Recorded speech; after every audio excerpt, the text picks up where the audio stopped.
자, 오늘 이 시간에는 전류 주위에 생기는 자기장에 대해서 알아보도록 하겠습니다. 전류 주위에 생기는 자기장요. 직선도선 주위의 자기장 모양, 방향, 세기를 모두 설명할 수 있으면 되겠습니다. 직선도선입니다. 직선도선. 직선요. 도선이 직선입니다. 자기장의 모양, 자기장의 방향, 자기장의 세기.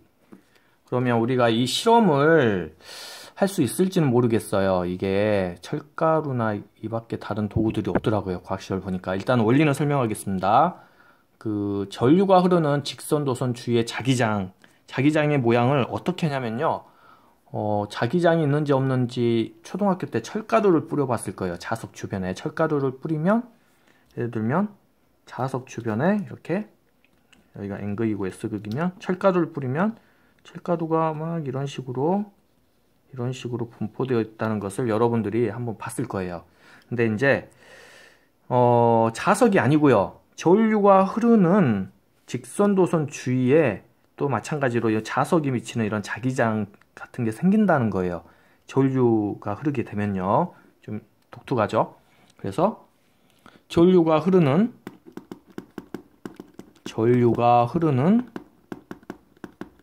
직선도선입니다. 직선도선. 전류가 흐르는. 그래서 모습은 어떻게 하냐면요. 모습. 도선을 중심으로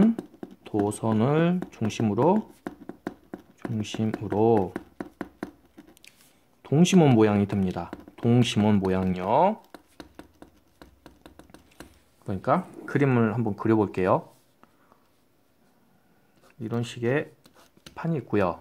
그 다음에 전선이 통과할 수 있을 정도로 여기다 구멍을 뚫습니다. 구멍을 뚫고요. 내려오고요. 전류가 흐르는 방향은 여기입니다. 플러스라고 하고 이걸 마이너스라고 할게요. 이게 전류의 방향. 자, 위에는 쇳가루가 이렇게 있습니다. 쇳가루가 이렇게 있고요. 이렇게 있습니다. 자, 그러면 전류의 방향이 윗방향이고 전류의 방향이 자기장은 이런 식으로 전류의 방향이 윗방향이면 자기장은 반시계 방향이 됩니다. 반시계 방향. 전류의 방향이 아래에서 위로 가고요. 아래에서 위로. 전류의 방향, 자기장은 반시계 방향이 됩니다. 이 반시계 방향인 걸 어떻게 알 수 있냐면요. 여기다가 나침판을 갖다 둬요. 나침판을 갖다 두면 그러면 여기가 N극이고 여기가 S극이라고 하죠. 그러면 여기 맨 위쪽에 있는 이 부분은 어떻게 되냐면 자침이 N극, S극이 되고요. 여기 요 모서리 있죠. 여기는 어떻게 되냐면 자석이 이렇게 됩니다. 이렇게 이쪽 방향을 가리키고 여기가 N극, S극. 그다음에 여기 있죠. 여기 요 부분은 자침이 이렇게 됩니다. N극, S극. 그럼 여기는 어떻게 될까요? 여기 화살표 방향이 이거니까. 그렇죠. 이렇게 여기가 N극, S극 이렇게 됩니다. 나침판을 갖다 놓으면 1번, 2번, 3번, 4번처럼 이 나침판이 가리키는 이 방향이 바로 자기장의 방향이 됩니다. 자, 이게 이론입니다. 이게 만약에 전류의 방향을 위에서 아래로 하면 이 나침판이 가리키는 방향이 반대로 됩니다. 이걸 확인할 수 있는 실험이 있습니다. 그래서 모습은 이 자기장의 이 모습이란 것은 자기장의 모습이에요. 자기장이 뭐냐면은 초등학교 때 자석이 미치는 힘의 공간을 의미하고요. 그 힘의 공간이 자석이 아닌 흐르는 전류에도 생긴다는 거예요. 자석이 아닌 흐르는 전류에 직선 도선을 중심으로 해서요. 동심원이란 말은 이런 말이죠. 가운데 원이 있고 닮은 원이 계속해서 이렇게 물방울 이렇게 퍼져 나가는 거죠. 이게 동심원이죠. 같은 원인데 중심을 공유하는 원, 동심원요. 두 번째, 이 자기장의 방향은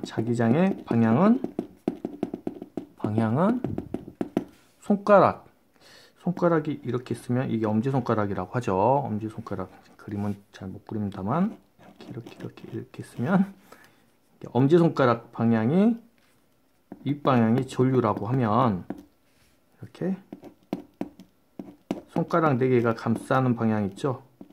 손가락 4개가 감싸는 이 방향이 자기장의 방향이 되겠습니다. 자기장 방향.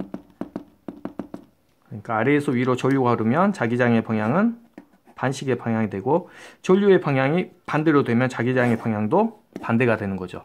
그래서 4개의 손가락이 감싸는 방향, 자기장의 방향은 4손가락이 감싸는 방향입니다. 4손가락이 감싸는 방향, 싸는 방향. 그러니까 이렇게 하면 되죠. 이렇게 딱 쥐면 이 엄지손가락이 전류의 방향, 아래에서 위로, 4개의 손가락이 감싸는 방향, 반시계 방향. 만약에 거꾸로 흐르면 이렇게 하면 돼요. 이렇게 하면 됩니다.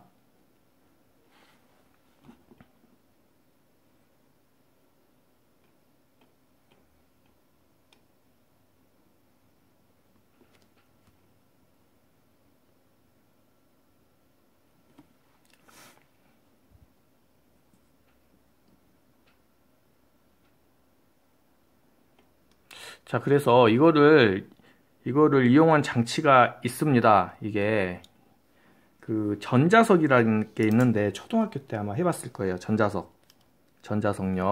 전자석. 전류가 흐를 때만 자석이 되는 거 있죠. 이제 전자석이라고 있는데 어떻게 만드냐면 못을 달굽니다. 저도 초등학교 때 해본 것 같은데요. 중학교 때는 안 해봤어요. 못을 달궈요. 왜 달구는지 모르죠. 빨갛게 담궈. 안 달궈도 되는데 일단 빨갛게 담굽니다.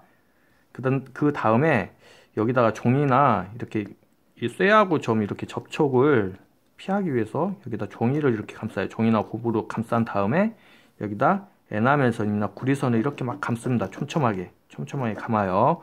그러면 이때 전류를 통하게 되면 이게 자석이 됩니다. 전류를 통할 때만. 그래서 이게 바로 전자석인데, 이게 전류에 의한 자기장을 이용하는 그 첫 번째 사례 중에 하나죠. 전자석이. 뭐 스피커의 원리도 비슷하고요. 그다음 기중기 등에도 이렇게 사용됩니다. 스피커도 그래요. 스피커도요. 그래서 전류 주위에 생기는 자기장, 전류가 흐르는 도선 주위에는 자기장이 생긴다라는 사실을 알 수가 있습니다. 이번 시간에는 정리를 한다면 전류가 흐르는 도선 주위에는 뭐가 생긴다고요? 도선 주위에는 자기장이 생깁니다. 자기장이 생긴다. 원래는 이 자기장이 자석 주위에 미치는 공간의 세기였는데 흐르는 전류에도 생긴다는 거죠. 그래서 전류를 흐르게 할 때만 자석이 될 수도 있고 뭐 여러 가지 용도로 사용됩니다. 현대 사회에서는요. 전류가 흐르는 도선 주위에는 자기장이 생긴다. 문제지 보면 이런 것들이 있습니다. 직선 도선이 이렇게 있고요. 2개가 있습니다. 이렇게요. 이거 한번 생각해 보세요. 전류가 이런 식으로 흘러요. 그러면 자기장이 2개가 만들어지죠. 여기 이렇게 되니까 이런 식으로 자석의 공간 자기장이 만들어질 거예요. 그쵸? 만들어지겠죠.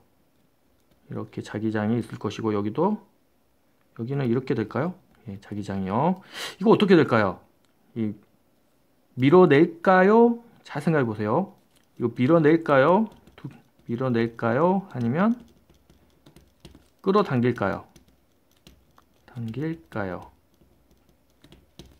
자, 여기가 여기 나침판을 확대해 보면 이렇게 되겠죠. N극, S극. 여기 이 부분 나침판을 확대해 보면 여기가 N극이고 S가 되겠죠. 어떤 상황인지 알겠습니까? 이렇게 오니까. 그쵸? 그러면 잘 한번 생각해 보세요. 2개가 이렇게 있어요. N극, S극, S극, N극. 자, 이거 2개가 나란히 있으면 얘도 어떻게 될까요? 끌어당기겠죠. 2개가. 그럼 이거 2개가 이렇게 끌어당겨질까요? 밀어낼까요? 끌어당길까요? 잘 한번 생각해 보세요. 이건 질문 안에 답이 있을 수도 있겠네요. 반대로 전류가 이렇게 흐르는 도선이 있고요. 이렇게 흐르는 도선이 있어요. 이거 밀어낼까요? 끌어당길까요? 밀까요? 당길까요? 당길까? 자, 이거 한번 생각해 보세요. 똑같습니다. 여기에 있는 나침판, 그 다음에 여기에 있는 나침판 방향을 한번 생각해 보세요.